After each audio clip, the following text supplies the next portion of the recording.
怎么残破成这样了？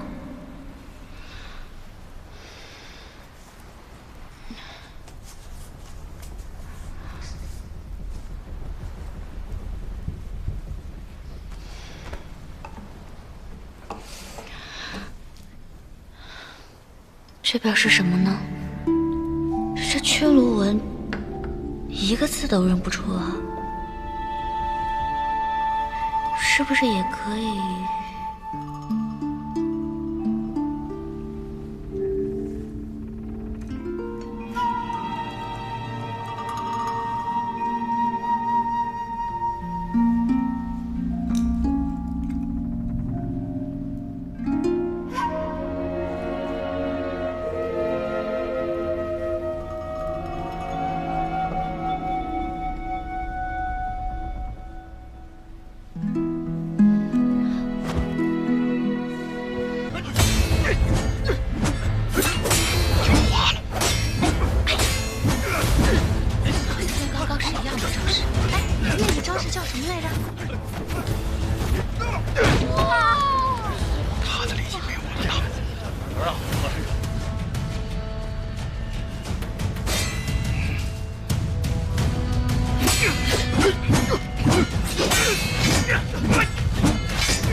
承让。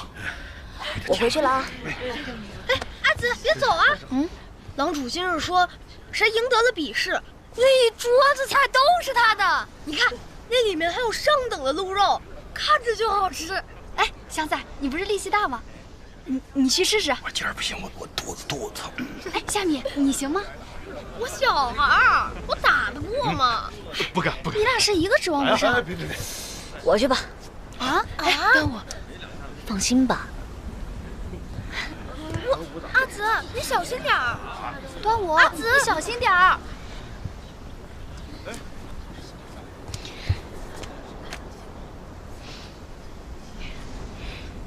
郎主，方才我听虾米说，今日比试若是谁赢了，这一桌子的美味可就归谁了。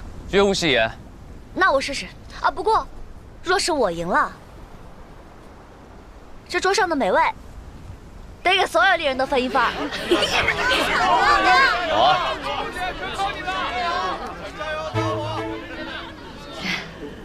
请。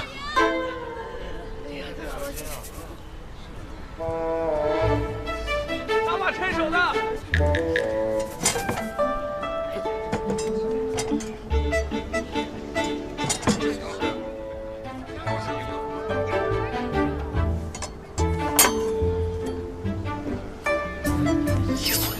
一寸血。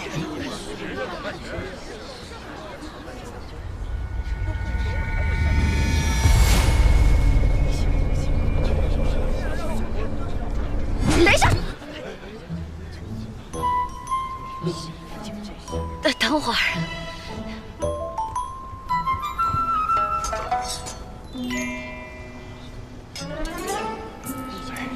短点。要不你用这个？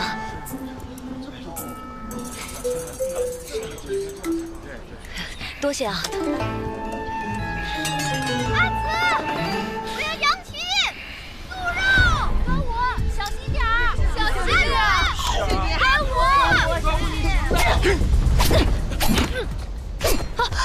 端午小小一只，倒是好斗啊，用几个架。不过这招数毫无章法。他能靠自己琢磨成这样，已经很不错了。真是头一遭啊，第一次啊。回头给他挑一把趁手的短剑，他现在适合练劈子，招法肯定是来不及了。你倒是什么都想让他学。他想安身立命，我不过是顺水推舟。这世上很多人身陷泥沼，却一点都不想动。他是个想自救的人，所以我就帮他一把。小心！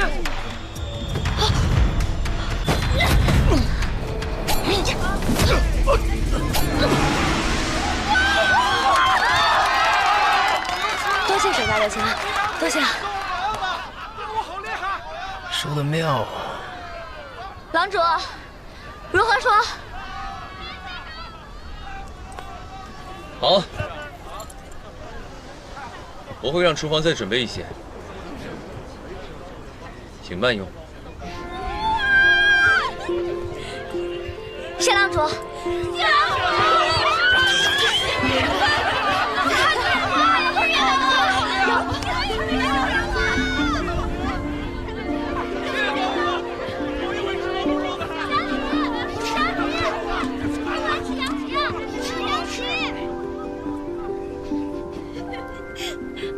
打不到吧？哎，看那边，那边好美。是啊，你看到了吗？哇，从来没有这样感受过大海。风吹得真舒服。端午，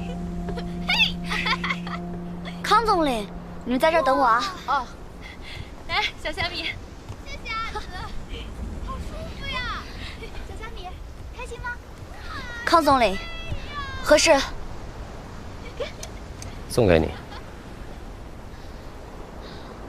不错的短剑，看看。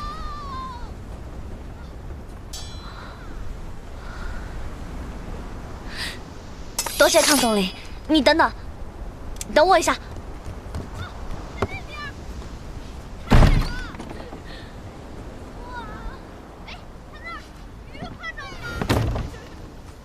康总理，来，给，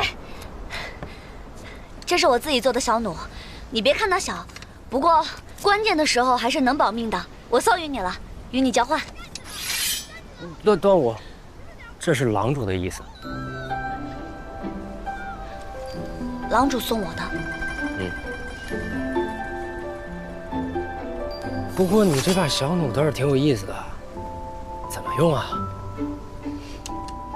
帮我拿着，我教你啊。先把它戴在手上，这个地方一定要锁紧，然后你看，可以瞄准任何一个地方，看到吗？比如这儿。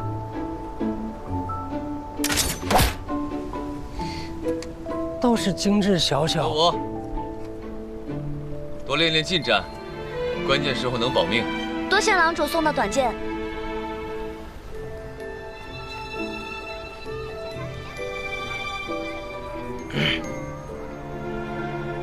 那个弩，给你。借我玩2天。行，一旦有不会，记得来找我。好。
郎主，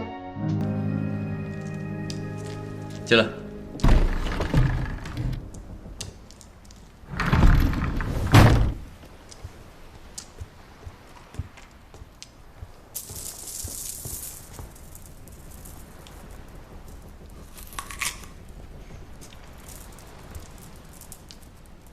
怎么了？之前你不是说要教我驱鹿纹，记得吗？我现在手上有事儿，下回吧。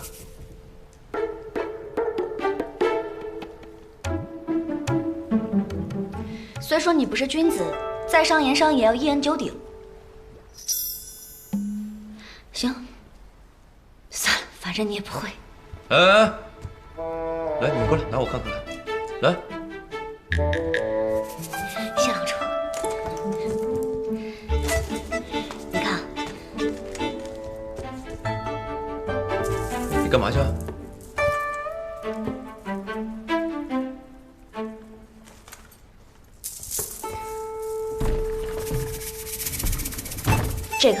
这是什么意思？这个是萃取之术。萃取之术。那这个呢？这儿。这个啊，这个是秋水石榴。怎么了？这个我看看啊。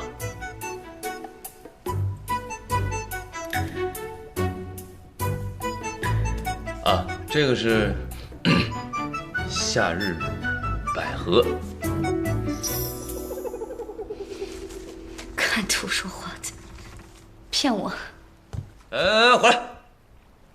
我只不过是很久没有说屈鹿文了，所以有些生疏罢了。还装？不懂就不懂。你给我等着。来，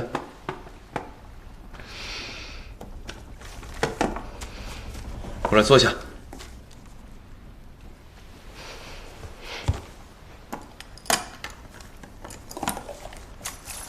我不懂，自己看。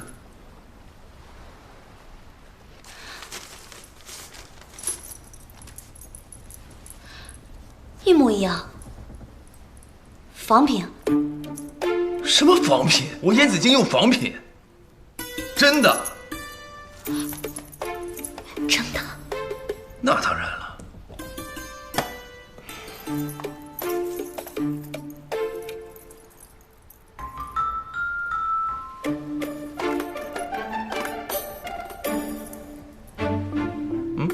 你为什么会有羊皮卷上的东西？这不很正常吗？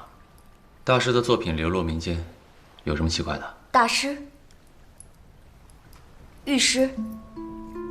是啊，这御师呢，是扬州燕市的首席工匠，创意非凡，技法精湛，颇得大家追捧。那我之前问你，你说你不知道。我只是那个时候懒得搭理你而已。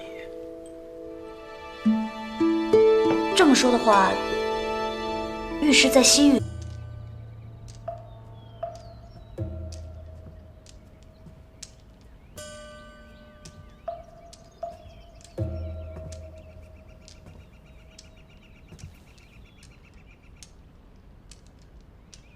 母后，以后您就安心礼佛，外面的事情您就不要再过问了。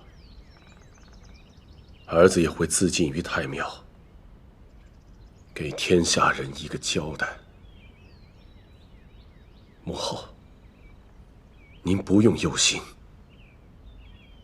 堂堂大晋国的君主，竟然被帝家一个丫头逼迫至此吗？并不算逼迫。如果不如此做，儿子便无法统御民心，更无法给天下人一个交代。我所做的这一切都是因为你呀！你不是也是帝家唯眼中钉吗？这10年来，你能稳坐皇位，是因为什么？还不是因为哀家当年。皇帝，这天下是我们韩家的，我榻之下，岂能容忍8万帝家军在旁酣睡？你与帝永宁有手足之情，我知你必定心软，不会动手，所以哀家才帮你一把。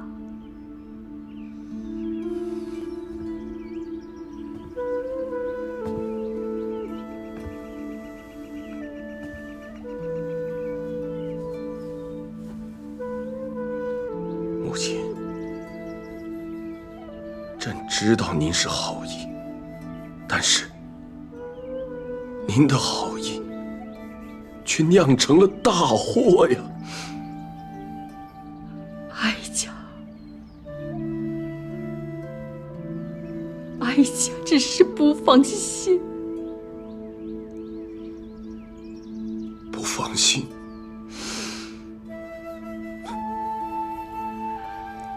母亲，这么多年来，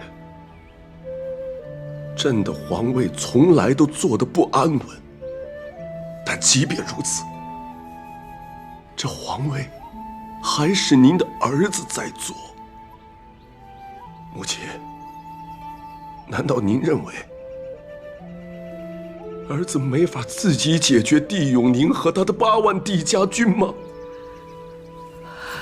还是您跟父亲一样，都认为你们这个儿子不如帝永宁？不是这样，哀家从未如此想过。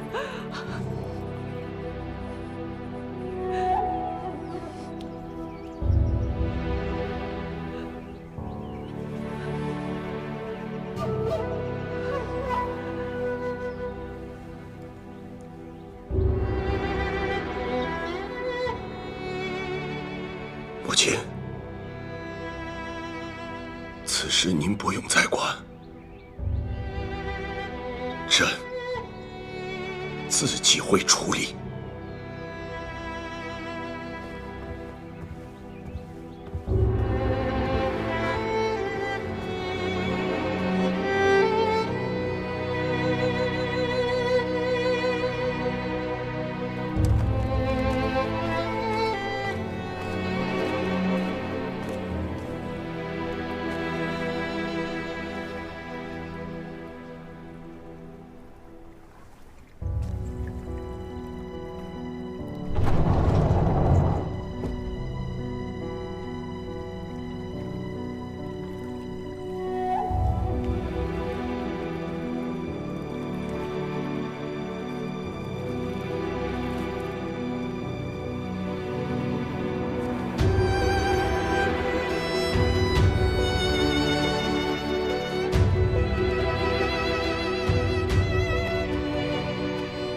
皇祖母，安宁在此向您谢罪，请皇祖母保重身体。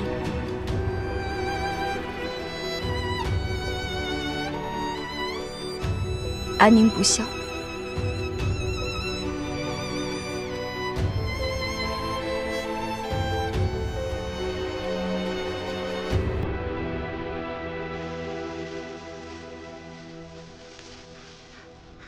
建安侯府比往日更显凄清了。毕竟改做了刑部大牢。一家既已洗冤，明日我便向陛下请旨，改签刑狱，重修侯府。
此人，太祖有遗旨，封你为太子妃。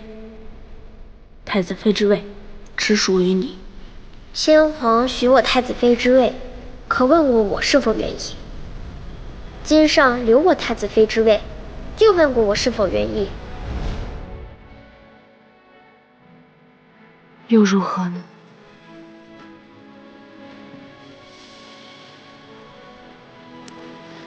反正一切都已经回不去了。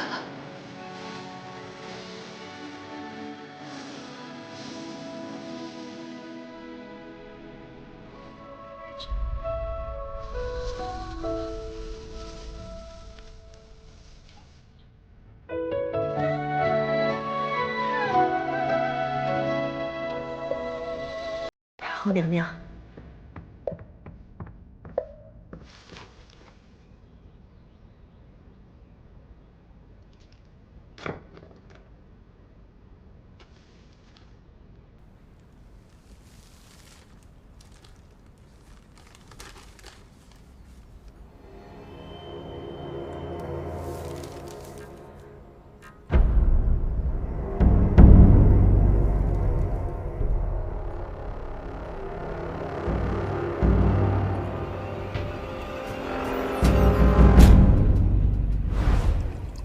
我求你不要夺走仲远的太子之位，也不要夺走韩子安。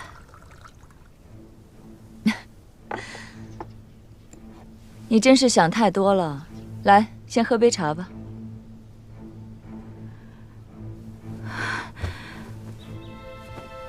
我愿意以孙家举家之产来弥补帝氏一族的损失，只要你肯离开这里。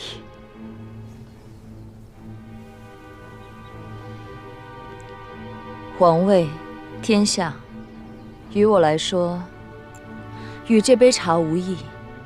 不然，我也不会将半壁江山拱手相让。而我所图的，就只有天下安康。不日，我将会离开京城，回晋南去。无论是楚军还是韩子安，你都可以放心。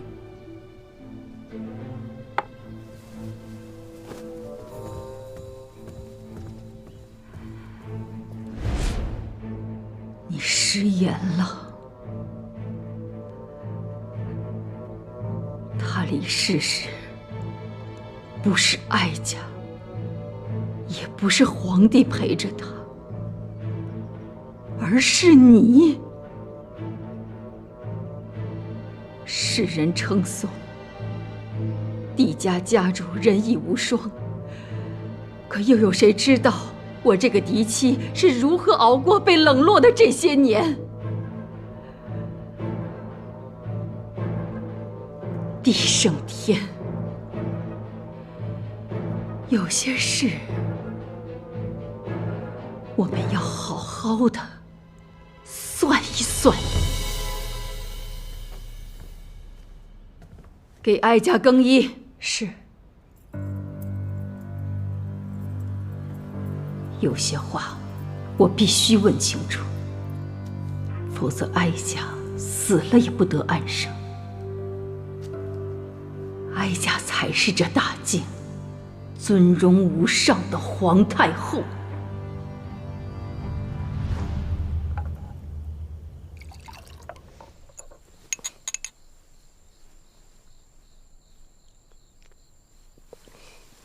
恭喜小姐沉冤得雪，洗刷冤屈。是啊，如今终于可以松口气了。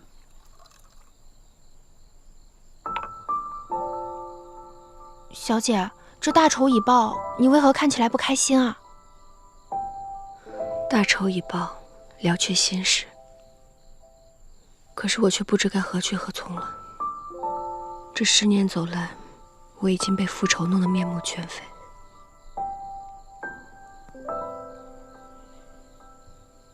小姐，为何不去找家主？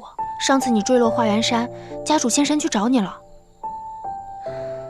姑祖母多年来避世隐居，连我都不知道她还活着。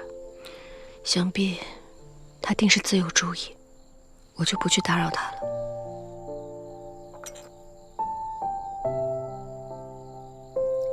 这一路格外艰辛，不过过去的事儿就不必再想了。以后无论你做什么，我都陪着你。我们也是。来，今晚不醉不归。不醉不归。不醉不归。不醉不归。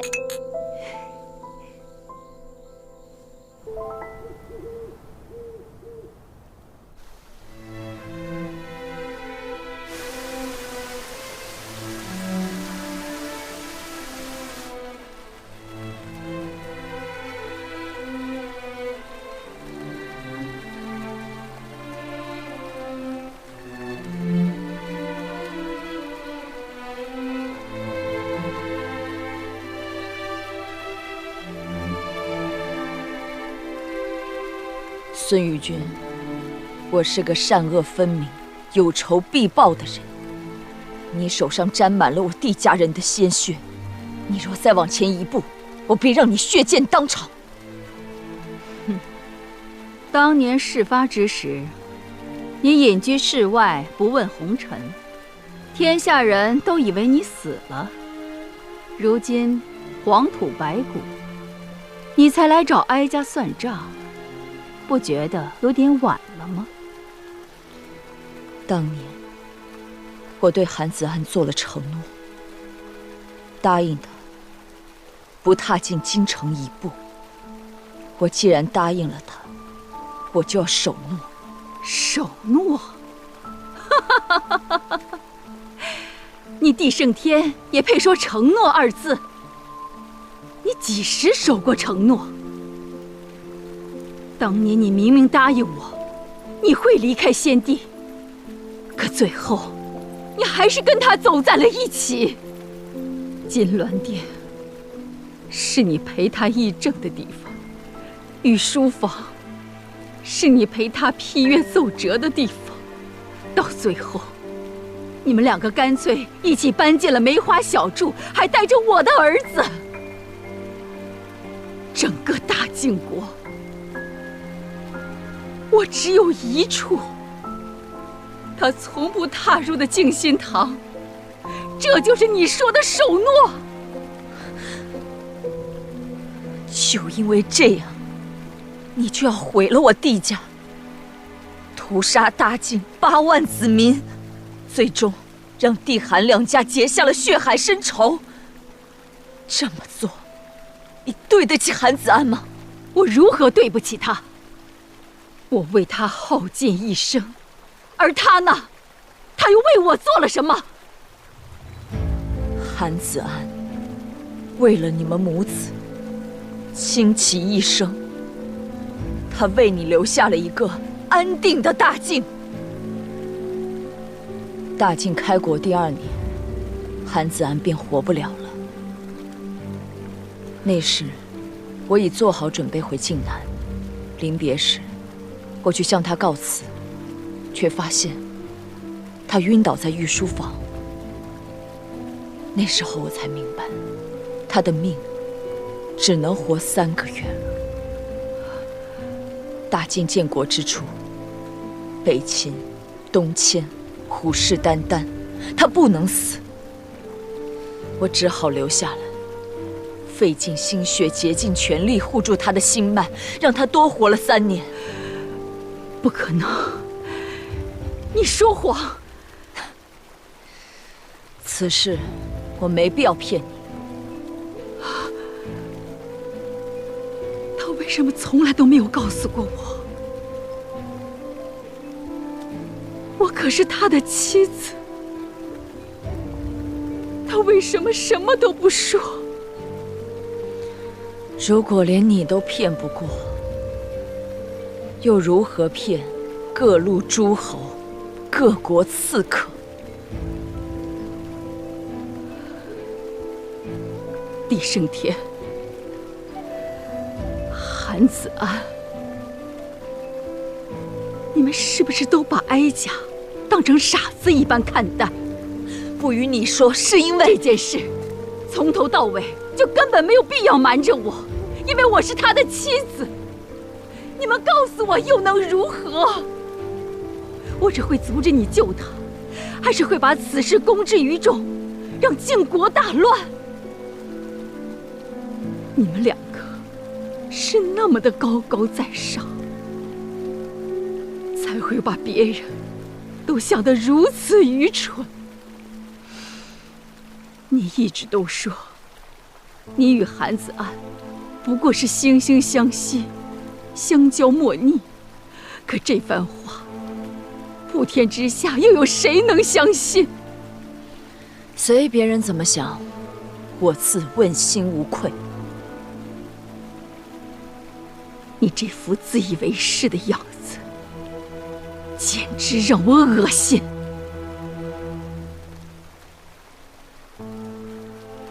我不想再与你和韩子安有任何瓜葛。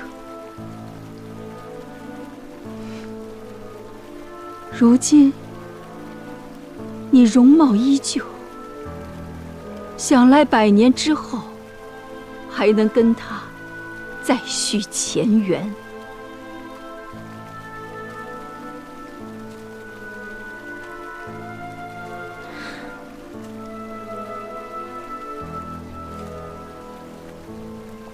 与你超然物外不同，你对自己的子孙不管不问。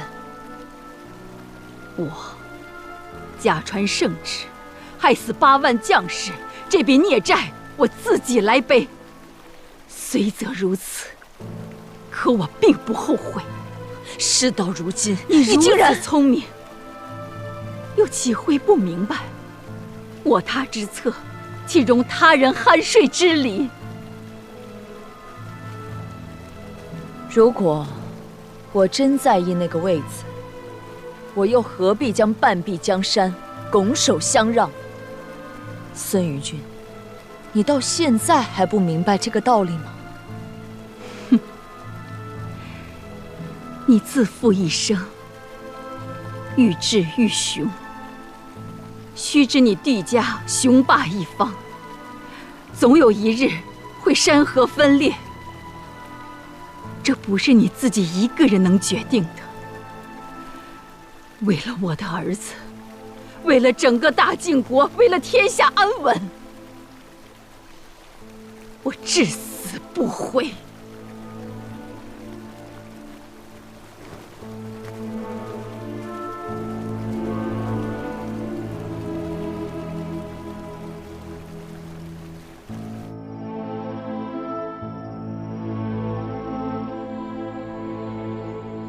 殿下，该歇息了。殿下，有些事情不是您能左右的。任大人也是。他如今是弟子园，是。弟大人也是，终究同你有几分情谊，怎么能挑这一天呢？原本就是韩家亏欠帝家，他想做什么，不必顾及我的情面。总之今日之后，我们互不相欠。但往日的情谊也到此为止了。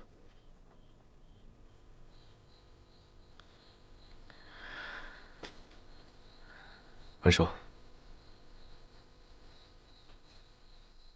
但今日之事与你无关，更与你和他之间的情谊无关。你既觉得他亲切，他也把你当作亲弟弟一样看待。日后你们二人可以多多来往，他看到你会开心的。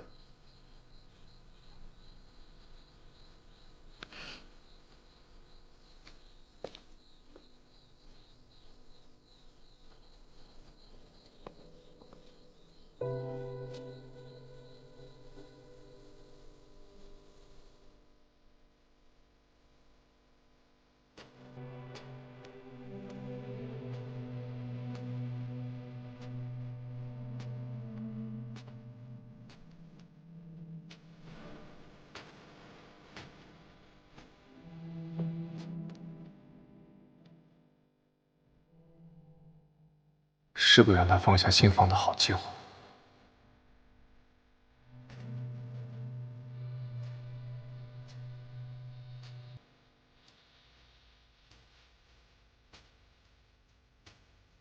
当着文武百官的面，大义灭亲，匡扶公理，我从未见过哪国的公主如您一般勇敢。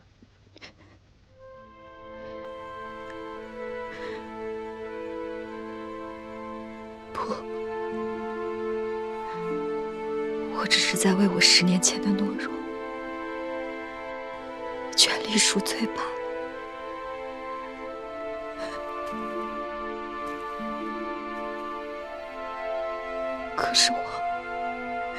可是我更对不起皇祖母。小时候，他待我那样的好，于太后而言，她再也不用向任何人有所欺瞒了，也算是解脱了呀。将军，您近日太过劳神，不如将公务交给属下。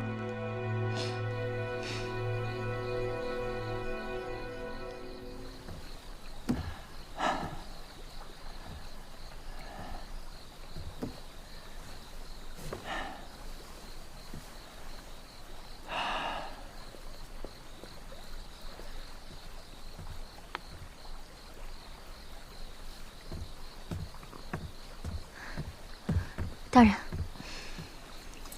您别喝太多了。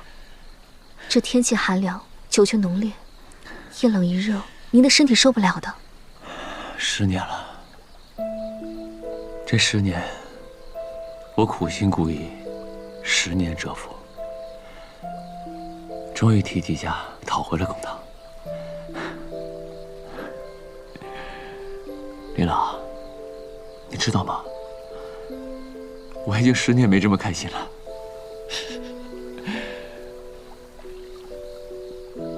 外面风大，我们回去说吧。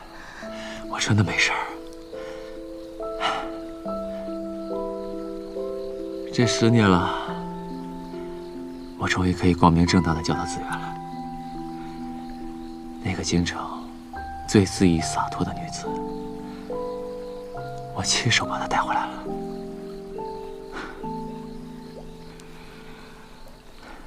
帝小姐回来了，可您呢？您自幼体弱，若不细心调养，寿命难长。可这10年来，您为助帝小姐复仇，何曾给过自己一丝喘息的时间？就算我油尽灯枯又如何？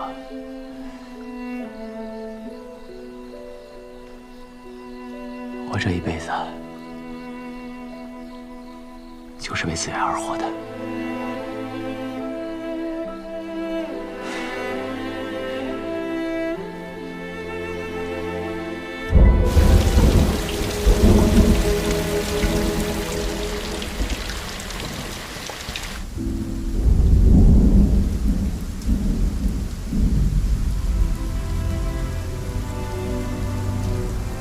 帝紫苑，这里就是你的家吗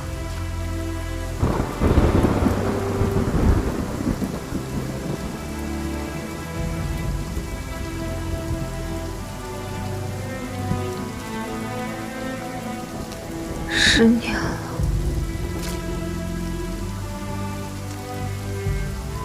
不管我学的有多像，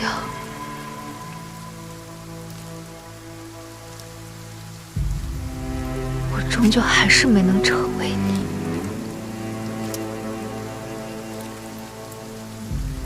如果这一切注定不属于我，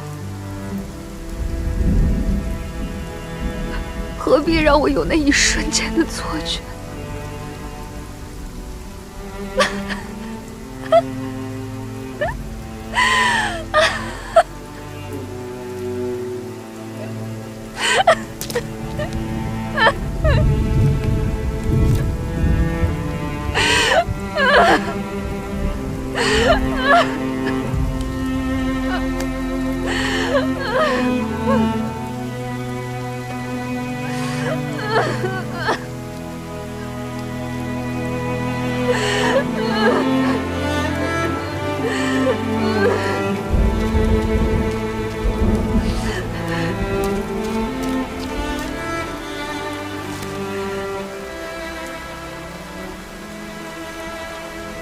我们回家吧。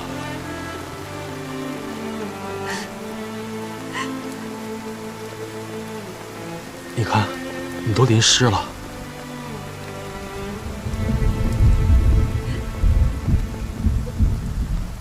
该回去了。你走开！我不是帝紫苑，别过来！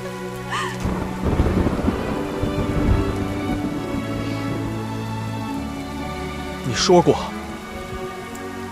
最需要带下山的是我。刚入京的时候，我劝你京城险阻，不可久居。你说，是我们要长长久久在这里继续生活下去。我想永远陪在你的身边。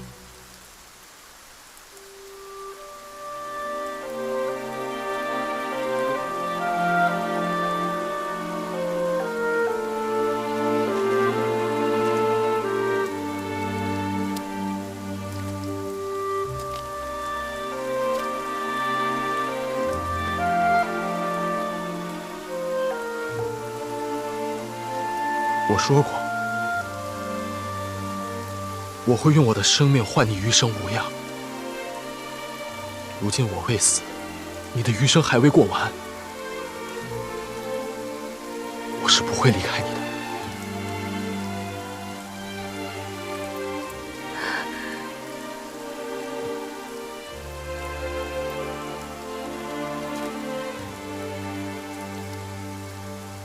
我已经不是狄子月了，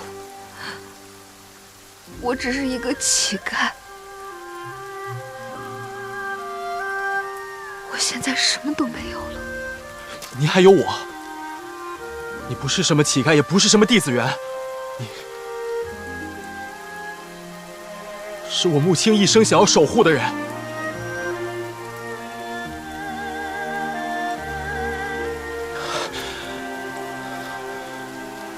你看，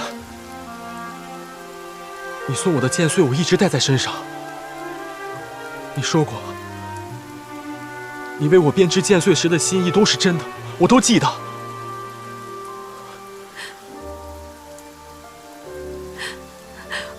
我那都是诓你的话，真情也好，假意也罢，你说的话，我都信。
方才一共敲了多少声钟？60。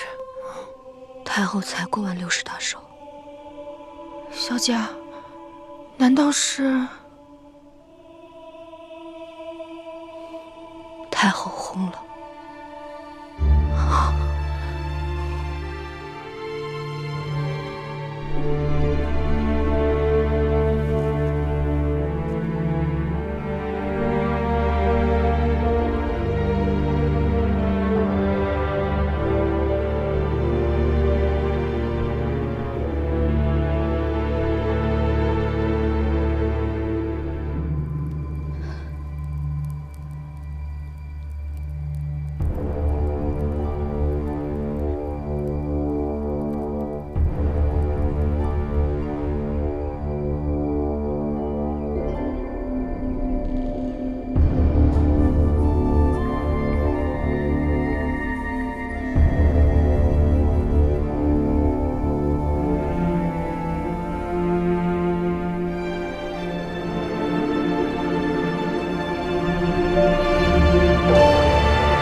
帝家的冤案昭雪了，可你仍然是大晋的皇帝。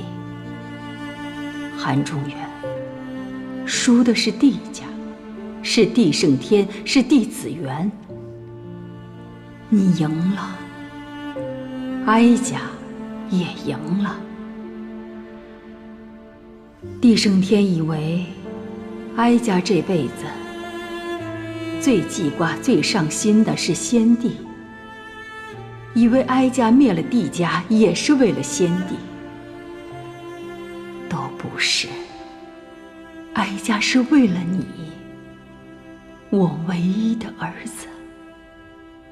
哀家是为了你能君临天下，做个人人敬仰的好皇帝。哀家做的事，哀家自会负责，不会让你为难。这大晋的天下，虽说是帝韩联手打下的，但到底是我们韩家在治理。于大晋子民而言，我们问心无愧。哀家先走一步，莫要牵挂。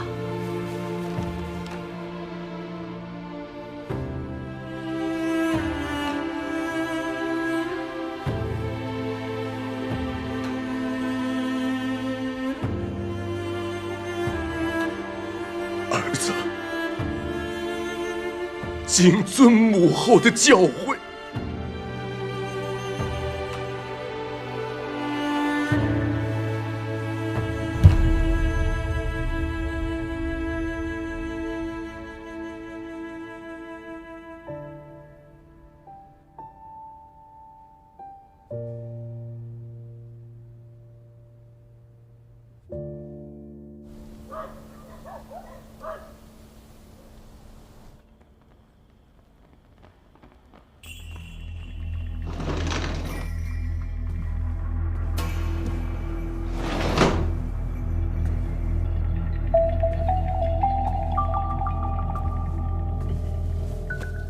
殿下，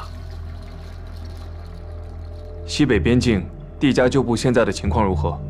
目前正在召集之中。只是帝承恩的身份已经暴露，必然不能再用了。不过，这个消息一时半会儿传不到边境，我们现在应该趁这个机会利用帝家旧部，把那几座城池都策反过来。这是从西北发来的最新情报，里面记录了青南城最新的防守布局以及人员调动。看来殿下已将安宁公主完全的拿捏了。殿下，北秦那边有传信来，若我们掌握了西北的大部分情报，为防生变，还是早日将安宁公主。不必杀她。我是说，从现在的情况看，她活着的价值更大。毕竟兵权还掌握在她手上，而且她又常年驻守在青南城，一直颇有威名。你让那边放心，一切都在我的掌控之中，我会利用她，拿下青南城。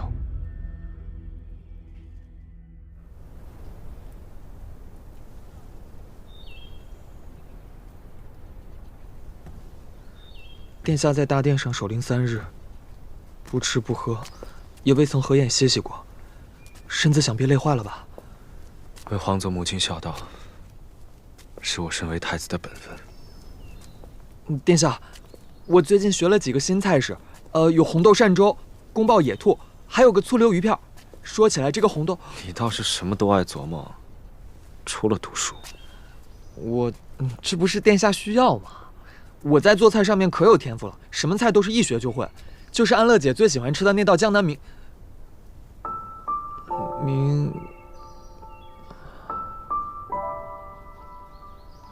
殿下，你还怨安乐姐吗？结局早在10年前便已注定，与她无关。